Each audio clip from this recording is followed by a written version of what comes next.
আহনাফের রুমের সামনে দাঁড়িয়ে আছে ছোঁয়া। আহনাফ ওকে বেশি বকবক করার জন্য রুম থেকে বের করে দিয়েছে।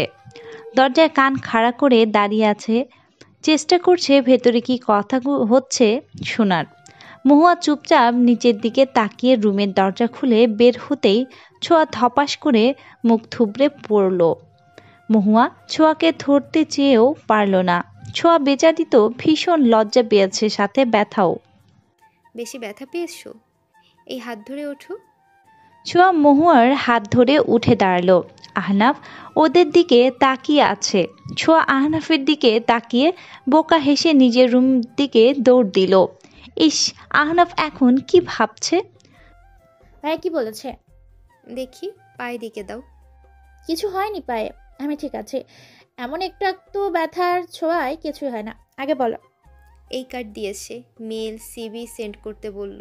আর আর 6 মাস আগে আমি চাইলেও চাকরি ছাড়তে পারবো না, কিন্তু আমি এই লোকের সাথে 6 মাস কাজ করতে পারবো না। প্লিজ রাজি হয়ে যাও, প্লিজ প্লিজ। 6 মাস পর আমি ভাইয়ার অ্যাসিস্ট্যান্ট হয়ে যাব। তাহলে এখন কেন হচ্ছে না? ছোঁয়া কিছু না বলে রুম থেকে বের হয়ে গেল। শ্রাবণ মেঘলাকে ওর রুম পরিষ্কার করে ভালো করে মুছে দিতে বলল। আমাকে দেখে কি কাজের লোক মনে হচ্ছে?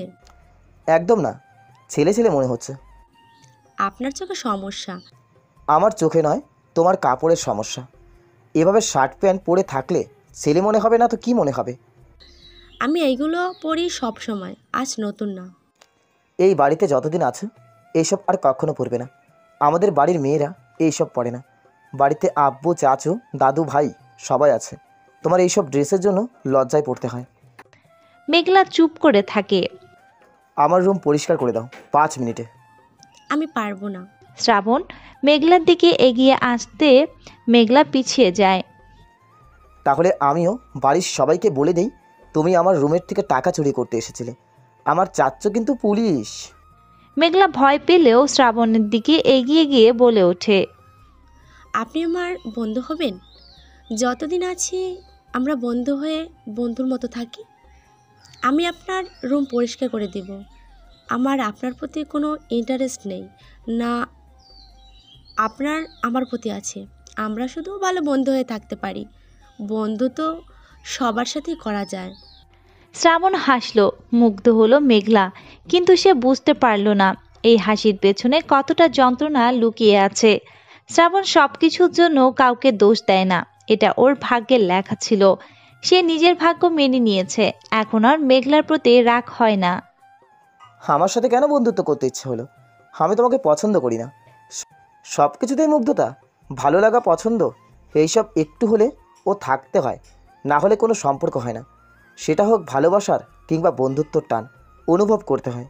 কিন্তু আমার তোমার প্রতি কিছুই নেই। ও আচ্ছা ঠিক আছে, আস্তে আস্তে হয়েও যেতে পারে। কখনো হবে না, এটা অসম্ভব। হবে হবে, সব কিছু হবে, ভালোবাসাও। বলেই মেঘলা পিছিয়ে যেতে গিয়ে পড়ে যেতে নেয়। শ্রাবণ মেঘলার কোমর জড়িয়ে ধরে সামনে টেনে নেয়।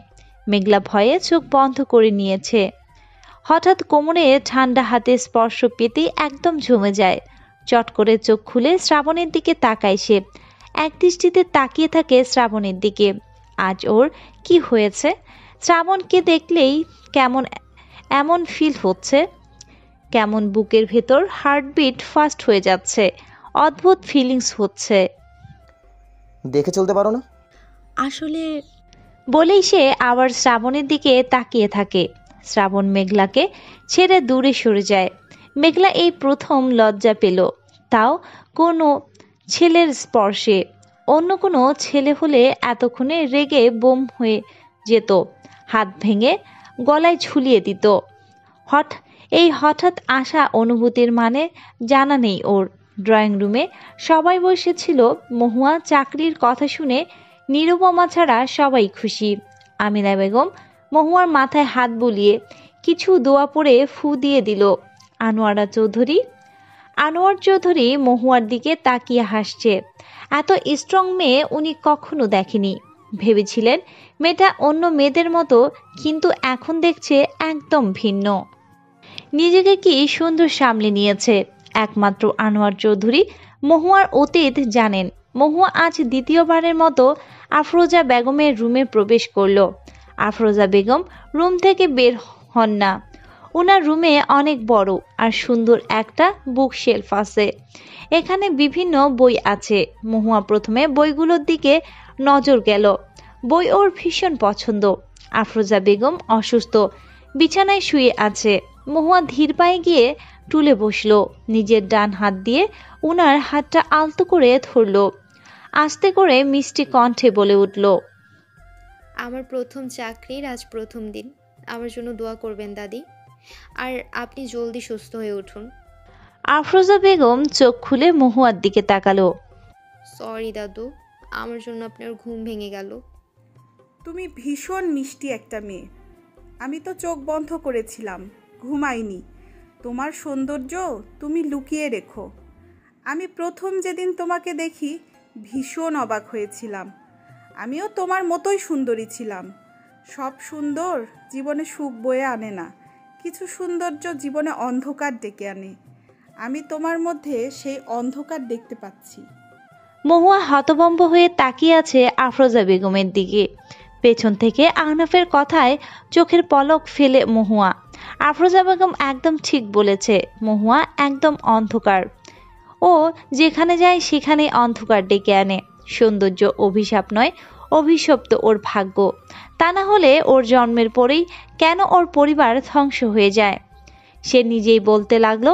মহুয়া ঘুমটা টেনে রুম থেকে বেরিয়ে গেল। শ্রাবণ সোফায় বসে আছে।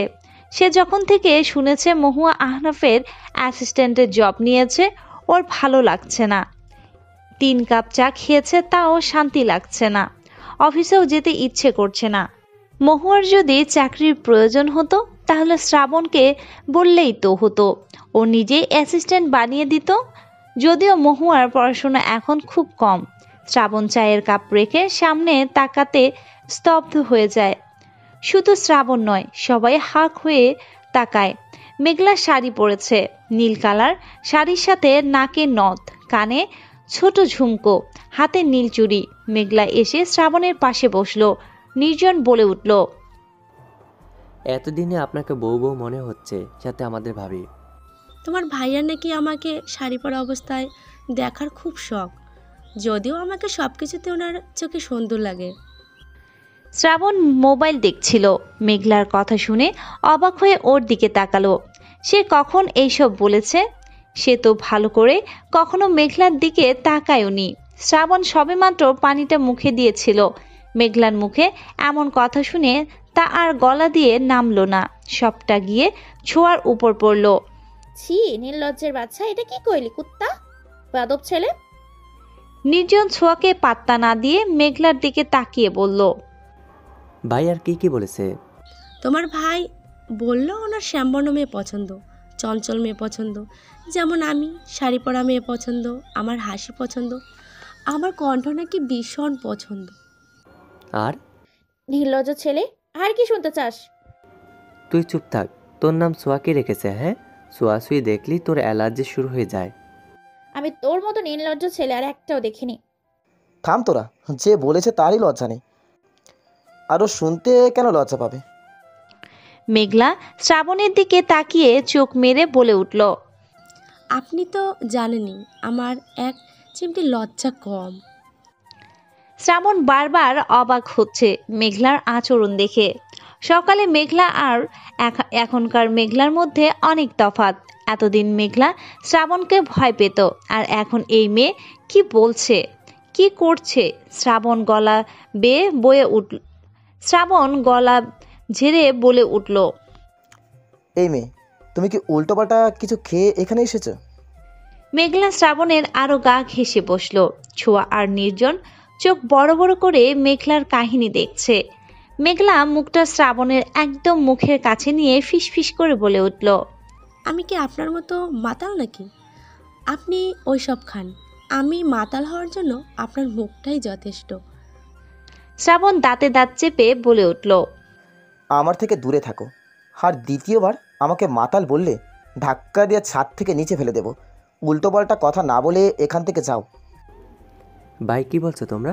আমাদের একটা শুনিয়ে বলো। তোমাদের থেকেই তো আমরা শিখব। শ্রাবণের সামনে একটা বই ছিল। শ্রাবণ বইটার নির্জনের দিকে ছুঁড়ে মারল। ছোঁয়া মেঘলার দিকে তাকিয়ে বলল, শ্যামবর্ণ মেয়ে আমাদের আহনাব ভাইয়ার পছন্দ। নির্জন হেসে বলল, শ্রাবণ ভাইয়া সুন্দরী মেয়ে পছন্দ, সেই জন্য শ্যামবর্ণ মেয়ে পেয়েছে। আর আহনাব ভাইয়া শ্যামবর্ণ মেয়ে পছন্দ, সেইভাবে ভীষণ সুন্দরী মেয়ে। মেঘলা চোখ ঘুরিয়ে শ্রাবণের দিকে তাকিয়ে বলল, আপনাদের বড় ভাই বেশি ফর্সা, সেই জন্য শ্যামবর্ণের মেয়ে পেয়েছে। আর ছোট ভাই শ্যামলা, তাই সুন্দরী বউ পাবে। আর আমি? তোর কপালে মোটা কালো কুচকুচে পাতিলের তলার বউ আছে। আর তোর কপালে তো মাথা নেড়া পোকরা দাঁতওয়ালা আদা বুড়ো বেড়া। আমি বড় ছেলের জন্য আমি ভীষণ সুন্দরী মেয়ে বউ করে নিয়ে আসব। সবাই পেছন ফিরে তাকালো। আমিনা বেগম রাগী দৃষ্টিতে মেঘলার দিকে তাকিয়ে কথাটা বলল, আমার বড় ছেলের বউ দেখে সবাই মুগ্ধ হবে। এই বাড়ি উজ্জ্বল হয়ে উঠবে, প্রাণ ফিরে পাবে। শুধু অন্ধকার জিনিসটা আমার ছেলের জীবন থেকে দূর হওয়ার অপেক্ষা। মেঘলা খুব ভালো করে বুঝছে আমিনা বেগমের কথাগুলো ওকে মিন করে বলছে।